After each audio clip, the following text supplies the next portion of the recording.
Welcome to a series of videos that we're producing to help you as a small firm architect gain an understanding of sustainable, resilient wellness and EDI principles and implement them into your firm's culture and your projects.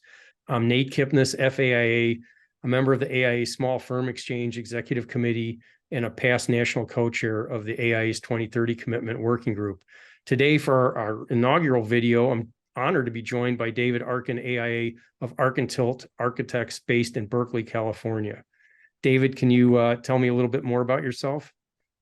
Sure, Nate. Happy to be here with you today. I'm a current co-chair of the AIA's 2030 Commitment Working Group. I've also served as a director of the California Straw Building Association, part of the Carbon Leadership Forum's Embodied Carbon Initiative, have served on the boards of the Solar Living Institute and a past president of Architects, Designers, Planners for Social Responsibility, and excited to, as a small firm practitioner myself, talk with you today about how we implement the AIA's 2030 commitment into our practice. Great. I'm happy to have you here. And I think this should be a great discussion to help explain what the 2030 commitment is and actually how you can implement it. So why don't we start with that? What is the 2030 commitment?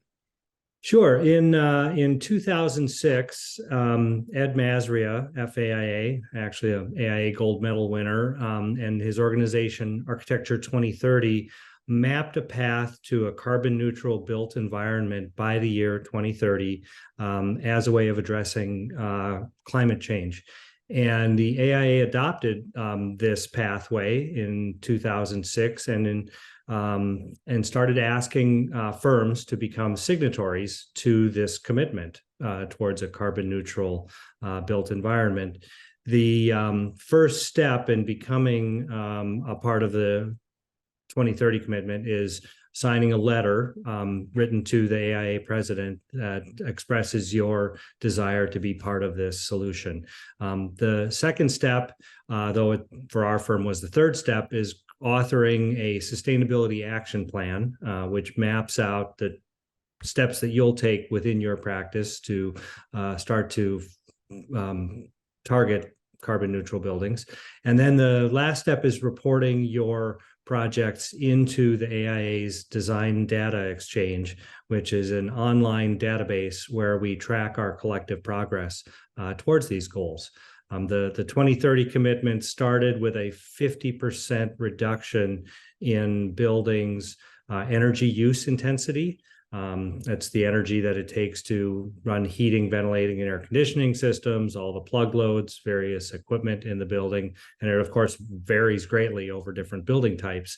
But just understanding what is the energy use of our buildings and how we can reduce that through passive solar design, better envelopes, and more efficient lighting and other systems, and ultimately incorporate both on and off-site renewable energy towards minimizing its impact. So where do you find all this info? Sounds like a lot of stuff. Where is it located?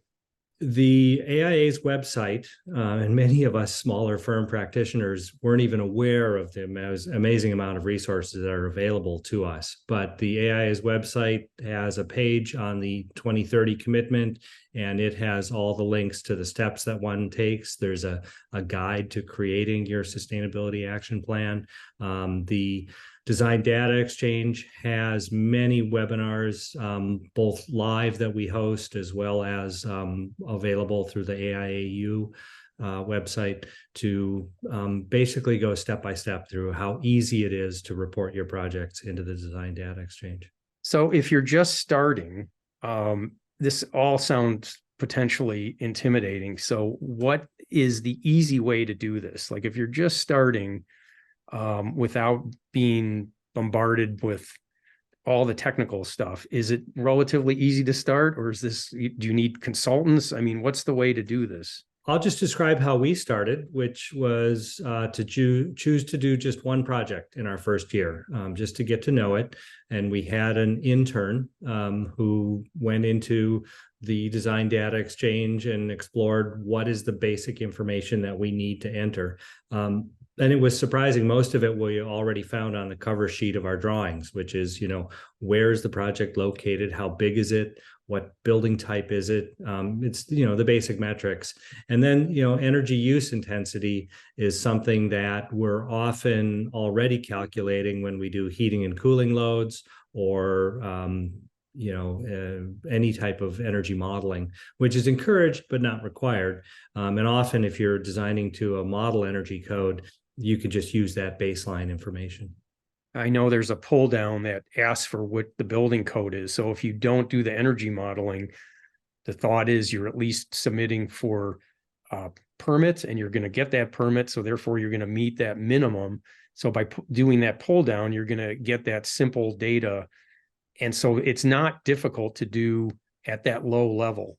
What if you are more advanced and you want to really push it? What does the DDX offer from that standpoint?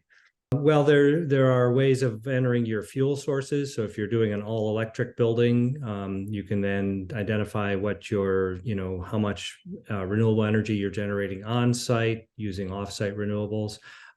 You can enter a specific energy use intensity, which is measured in kilobtu's per square foot per year. And if you're doing any form of energy modeling, you'll have that predicted number. We do Title 24 here in California. So every project is at a base minimum energy modeled, and we get that information right off of that. If you're doing passive house, you'll have that number. So there are more sophisticated ways of entering. And in 2020, we added voluntary reporting of embodied carbon, which is calculating the carbon intensity of the extraction, processing, and manufacturing of building materials, transporting them to the site, and construction activities. So that's now an optional recording as well. So if you're doing all of these things already and want to, have that information cataloged and see how you compare with other firms, get good information on how you're doing within your own practice, there are more sophisticated opportunities to enter data. But as you said at the outset, the base minimum data is really not a big hurdle. 20 minutes at most per project. Yeah, I like the fact that it's easy to use as an kind of an entry level and that it's there to help you as you get more advanced and get really advanced. I mean, there's things in there that we're waiting to figure out. So we're just starting our journey on the carbon reporting, but you don't need to do that. I want to back up and just talk about the word commitment. So this is a voluntary program. And it's not there's no one checking it. You're not going to get any bad grades for having bad performing projects because we all have those. It's more, I think, to help you make progress. Just start somewhere, start learning, and start making progress, and you'll start getting better and better at it. Is that what you found? Absolutely. And, it's worth noting that we're currently at the 2020 step in our progress towards the carbon neutral by 2030, asking firms to generate an 80% reduction in their predicted EUI. And currently our industry average, this is across large, medium, and small firms and all building types, we're right around a 50% reduction. So right there, that not everyone is making the current goal, and be aware that you're not going to probably hit 80%, maybe not even 50% with your first few projects, but having a goal and measuring your progress is one of the first steps towards getting there. I can remember when we started this and we had a project hit 50%, we were so thrilled. We thought that was awesome. And now it's hard for us not to hit that 50%. And now we are hitting 80, but most firms starting this probably aren't going to go anywhere near that. And they should not be discouraged by that. I think, again, just like we're saying, it's making progress and just kind of keeping your eyes open on new techniques, new technology. There's case studies available that you can learn from. Local chapters might have their groups that you can communicate with other members and learn from them as well. So it's a process. This is not, you're not going to jump into this and hit the 80%. I think that's pretty clear.